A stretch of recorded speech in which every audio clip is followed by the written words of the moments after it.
Une des premières violences qu'on peut avoir dans le système, ce serait qu'on doit suivre un programme officiel de l'éducation nationale et qui n'est pour la plupart des instituteurs en France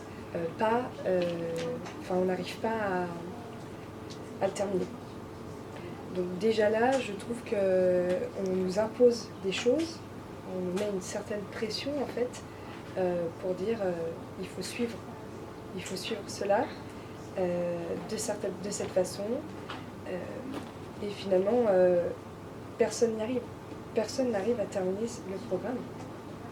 Et du coup, nous, en ayant cette pression, on va aussi mettre cette pression dans nos classes, à nos élèves, en leur disant à être constamment rattrapés par le temps, comme on revenait tout à l'heure, en disant faut se dépêcher, et des fois on n'a pas le temps de s'attarder sur certaines choses, parce qu'on se dit oui, mais il faut finir le programme. Après, je pense que la plupart des enseignants assez ouverts d'esprit sur la chose vont prendre plus du recul, souffler un petit peu et dire c'est pas grave. C'est pas grave si on n'arrive pas. C'est limite normal si on n'arrive pas à finir le programme. On est la figure de l'autorité. Et on est dans des cours un peu magistraux. Je vous apprends des choses. Donc moi j'ai le savoir et vous devez écouter et retenir. Après, comme on disait, il y a d'autres aussi alternatives mises en place. Par exemple le TNI, Internet, qui permet aussi de pouvoir un peu plus montrer que l'enseignant, c'est pas l'encyclopédie, il ne connaît pas tout sur tout, il peut aussi se tromper, il peut aussi avoir besoin d'aide extérieure. Mais voilà, le fait que c'est aussi une certaine violence qu'on ait qu'on soit vraiment cette figure en fait d'autorité. Et puis moi perso dans la journée, je dois perdre à peu près 15-20 minutes à faire la police dans ma classe. Et les enfants s'exprimer librement sur des sujets, des débats, créer des débats ou des pièces de théâtre, des scénettes, jouer des rôles pour aussi leur développer le langage et puis développer aussi l'ouverture sur des sujets. Par exemple, on pourrait faire aussi des pièces de théâtre sur la violence à l'école, le harcèlement, pour un peu les stimuler sur ces questions. J'avais parlé avec une femme qui a enseigné pendant 40 ans. Elle a 40-45 ans d'ancienneté, elle est à la retraite maintenant. Et elle m'expliquait que elle travaillait beaucoup dans des REP. Et elle mettait en place, elle a mis en place après pendant 20 ans, parce qu'au début c'est très long, elle était novice donc elle avait du mal à mettre ça en place. Elle a mis en place des classes vertes, mais pas à la fin de l'année, comme dans beaucoup d'écoles ça se fait. Elle l'a fait au début de l'année. Comme ça, elle ne connaissait pas ses élèves. Bon, elle avait pu entendre ses autres collègues dire que tel ou tel élève se comportait de cette façon, mais elle voulait se faire sa propre idée de ses élèves. Et elle voulait aussi se faire que les élèves entre eux apprennent à se connaître sans être influencés par autre chose. Et du coup, elle les amenait dans une classe verte. Et je crois qu'il y avait peut-être deux, trois personnes qui les accompagnaient, mais c'est tout. Et c'était l'enseignante et ses élèves. Et ils partaient à la campagne ou pas bien loin.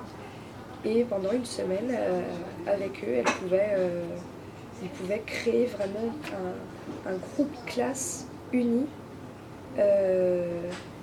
connaître leurs points positifs, leurs points négatifs, leurs peurs, leurs rêves, à l'extérieur de l'école vraiment. Et j'ai trouvé ça super, parce que les élèves du coup pouvaient après commencer l'année sans être à l'école. Exactement. Non mais sans être à l'école et plus sainement aussi.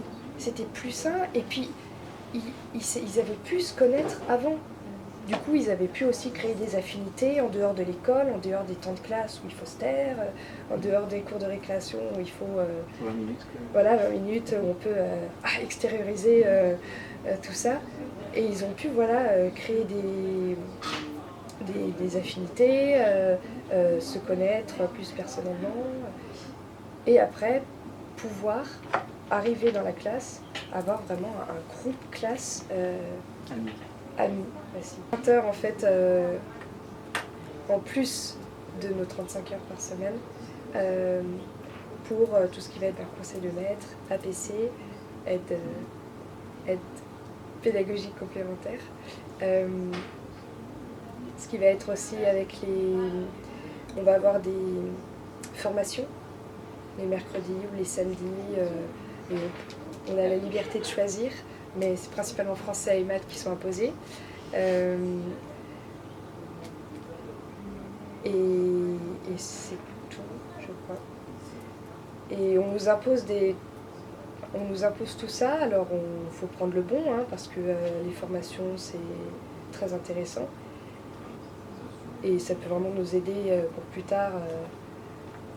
Mais on manque pour accueillir un certain public dans une école qui promue l'inclusion de tous les élèves. On manque, je trouve, de formation psychologique pour accueillir tous ces élèves à besoins éducatifs particuliers. Et je pense qu'en 2022, l'école sera vraiment inclusive avec Jean-Michel Blanquer. Inch'Allah, oui, mais il faut que nous aussi on soit formés en fait pour les accueillir, ces élèves. Parce que moi, en toute honnêteté, si dans ma classe j'ai un élève Asperger, un élève qui atteint qui peut avoir la trisomie,